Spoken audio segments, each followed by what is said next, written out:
one of the ways that you know that you're in a bad marriage is when you and the person constantly disagree, and then you really observe your partner and you really see that they're just disagreeable. Okay?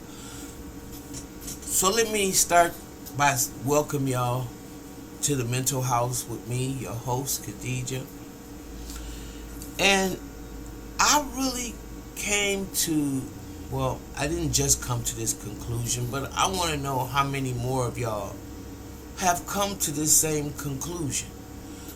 When you're living with people who are disagreeable, it's like a bad marriage. It's an impossible situation. You can't rectify it. And the only thing that seems to work is if you guys get a divorce, or if you get away from the person that is causing so much chaos in your life.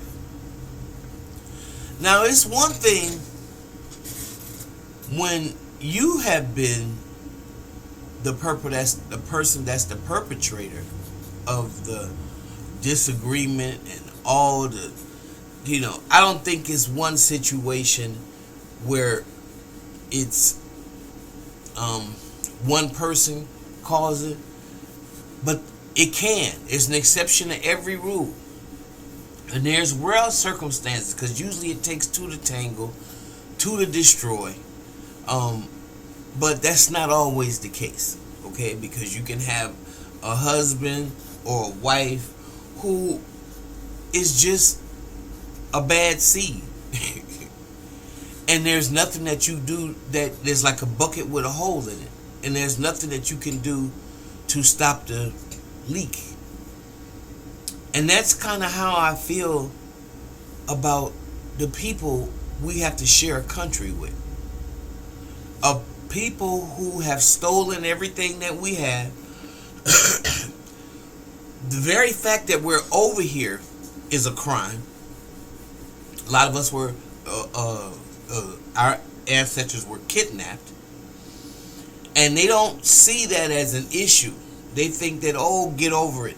However, remember, nobody has to ever get over the Holocaust.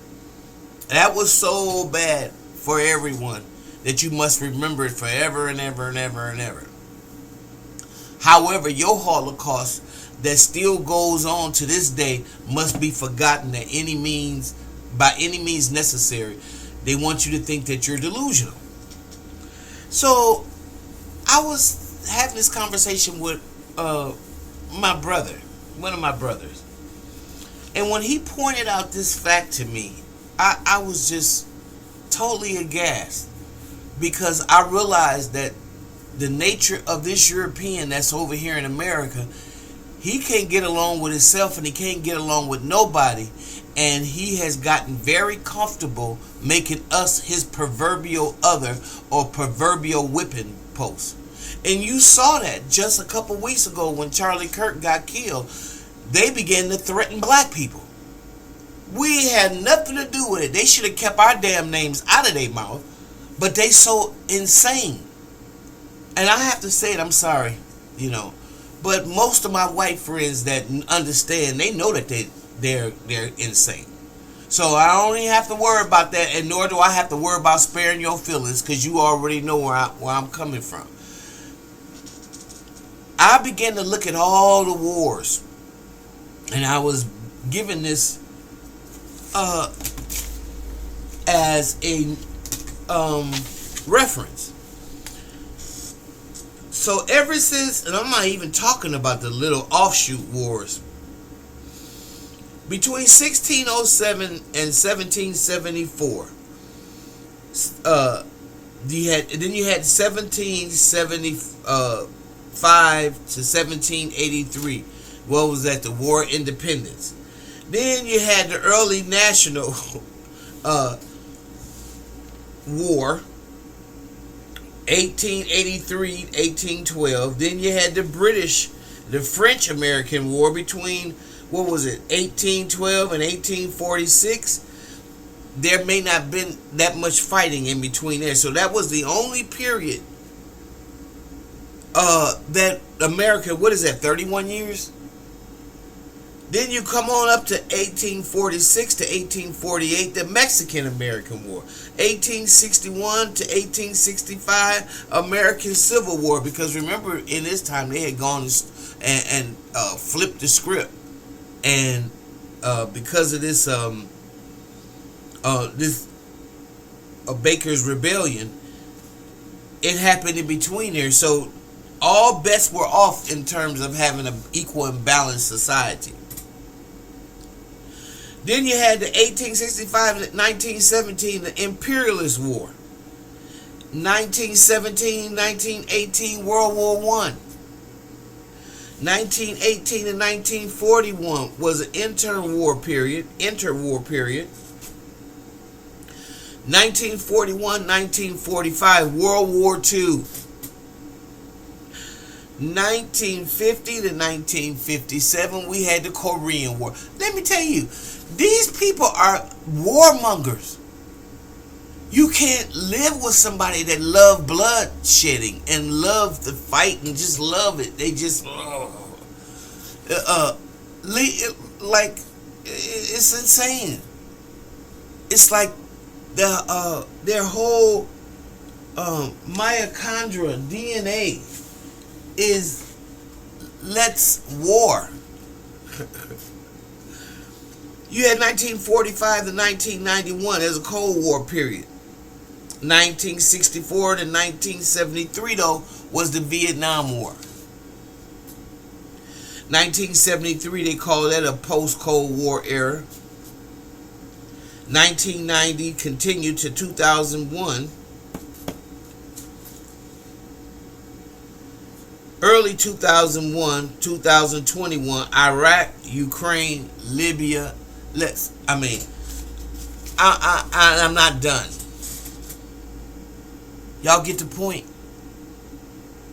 It's like we are under the rulership of people that are crazy. The same ones like the Belgian, like Leopold, that cut people's arms off. This is the same European. You watching Netanyahu right now over there starving babies, killing people like it's just nothing. These are the attributes of a great bloodshedder. And the European has been that on the planet. So he's the only barbarian on the planet, but they put it on us.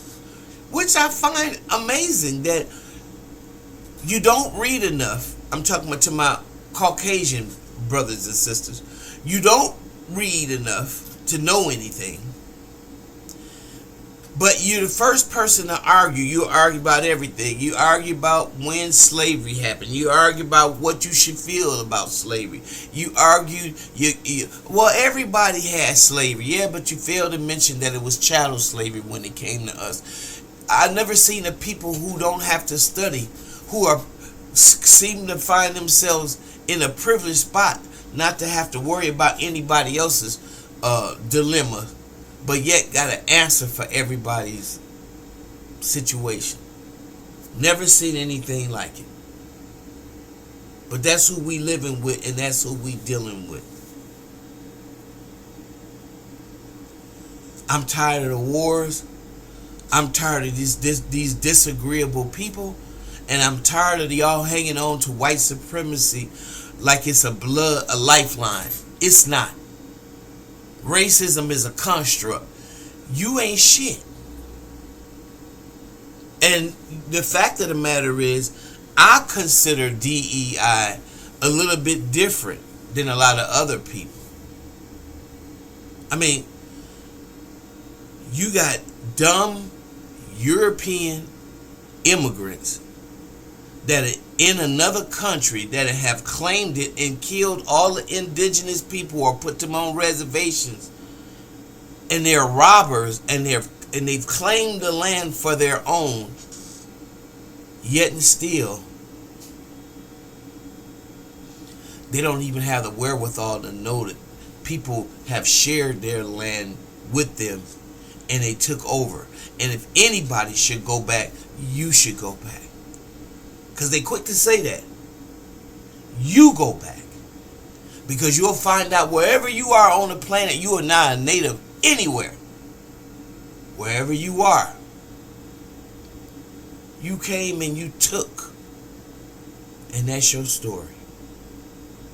But I'm going to leave it right there. If you like what you hear, please subscribe and share my channel. And I will see you in the next video.